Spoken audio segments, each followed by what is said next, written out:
6 weeks in. Not the first week. The first week feels like a long weekend that you finally deserved. You sleep in, you make a real breakfast, you remember what it feels like to move through a morning without checking anything. That week is everything you thought it would be. 6 weeks in is different. The novelty is gone. The calendar is open in a way that used to sound like a dream and now just looks like a lot of white space. You're not unhappy, you're not having a crisis, but something has quietly moved into the house with you and you don't have a name for it yet. It follows you through the kitchen in the morning. It sits with you when you're trying to decide what to do with a Tuesday afternoon. It's not regret. It's not boredom exactly. It's something closer to disorientation, and nobody mentioned it was coming. That's what this is about. Not whether early retirement is a good idea. Not the math. The part that comes after the math that almost nobody talks about, honestly.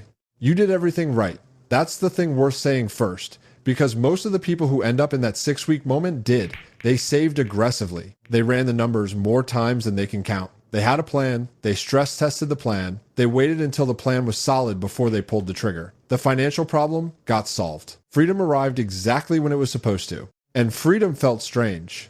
Not bad, not a mistake, not I should go back, just not what anyone described. There's a version of early retirement that exists in the content about early retirement, in the forums and the blogs and the calculators. In that version, you solve the money problem and then your real life begins. The rest is just logistics. You wake up, the world is yours, you figure out how to fill it with things that matter, and it's better than you imagined.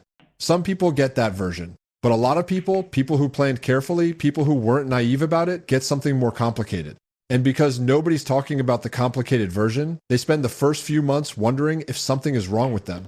Nothing is wrong with them. They just weren't told about the first act. There's a belief that runs through almost all retirement planning, early or otherwise, and it sounds completely reasonable until you hold it against real life. The belief is this: once the financial problem is solved, the rest falls into place. You can see where it comes from. For most of your working life, money is the constraint. It's the reason you can't leave, the reason you stay in the role you've outgrown, the reason retirement feels like something that happens to other people. So naturally, the whole project becomes about solving that problem. Hit the number, build the runway. Get to the point where work becomes optional. And the planning world, the FIRE content, the retirement calculators, the financial advisors, almost all of it treats the day you leave as the finish line. It's not the finish line, it's the starting line of something you've never done before. The financial planning ends on the day you retire. The actual adjustment begins on that same day and runs for longer than most people expect. And almost nobody prepares for the adjustment the way they prepared for the finances, because the adjustment isn't in any of the spreadsheets. The job was doing a lot of work you didn't know it was doing. That's the part that catches people off guard, not the income. You planned for that. The other stuff. The structure that showed up automatically every Monday whether you wanted it or not. The sense of forward motion, even when the motion felt meaningless. The social fabric that you didn't have to build or maintain because it just existed around you by default. And the identity. That one is the quiet one. For 30 years, maybe more, what do you do? Had an answer. A real one. Something that told people and told you something about who you were and where you fit. When you retire at 52 or 55 or 58 before the world expects you to, that question gets complicated. People don't know what to do with it. They ask if you won the lottery, they make jokes, they ask what you do all day, and underneath all of it is a version of the question you're also asking yourself quietly in the white space of that open calendar. Who am I when the job isn't the answer anymore? That's not a financial question. No spreadsheet gets you there.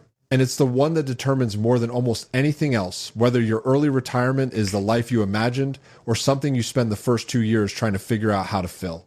Now, the obvious thing to say here is that this is a good problem to have. And it is. Nobody's disputing that. The financial stress is gone. The commute is gone. The Sunday night dread is gone. The bad manager, the pointless meetings, the work that stopped meaning anything years before you left. All of it gone. Those are real things. The relief is real.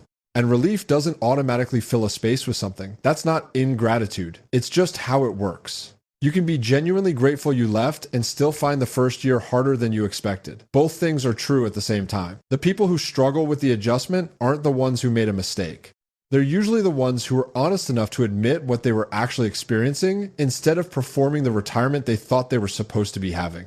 The first year has a shape, and it's worth knowing what it looks like before you're inside it. The first few weeks feel like vacation. That's real, and you should let it be that. Then the vacation feeling fades, and a low-grade drift sets in. Days that don't have much anchor, time that moves strangely, a nagging sense that you should be doing something without knowing what that something is. That phase can last a while. Some people move through it in a few months. Some people spend the better part of a year there.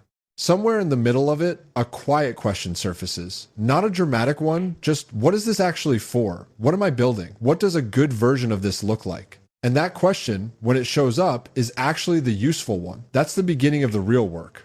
The people who come out the other side with something they describe as a genuinely good life, not a performed one, an actual one, almost all of them went through that phase.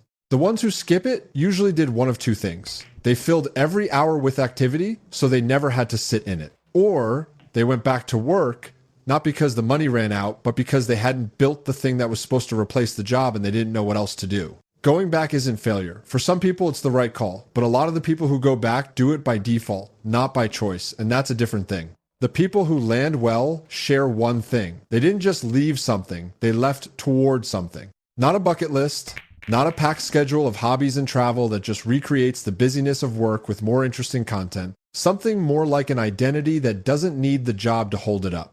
A sense of who they are and what their time is for that exists independently of a title or a company or a role. Some people build that before they leave. Some build it in the first year. But the ones who never build it, who treat early retirement as the end of something without thinking much about what it's the beginning of, those are the ones who end up staring at the white space and not liking what they see. You can retire from a job. You can't retire from needing to matter. That part doesn't go away when the direct deposits stop. It just needs a different answer. Most people spend more time planning the financial exit than they spend thinking about who they are when it's over. Not because they're careless, because the financial part has numbers and the identity part doesn't. The financial part has a finish line. The identity part is more open-ended and harder to sit with, so it gets less attention. That's not a judgment, it's just the pattern. And the cost of that pattern doesn't show up on day one. It shows up 6 weeks in the white space of a Tuesday afternoon, when the thing that was supposed to feel like freedom feels like something you don't quite have a name for yet. The question worth asking before that moment arrives, or sitting with, honestly, if you're already in it, isn't whether you have enough money. It's what the job has been giving you that has nothing to do with the paycheck. And whether you've got a plan for that part too. Drop that in the comments if you want. Not the financial number, the other thing. The thing the job gives you that you're not sure you're ready to give up yet. Curious what people actually say. See you in the next video.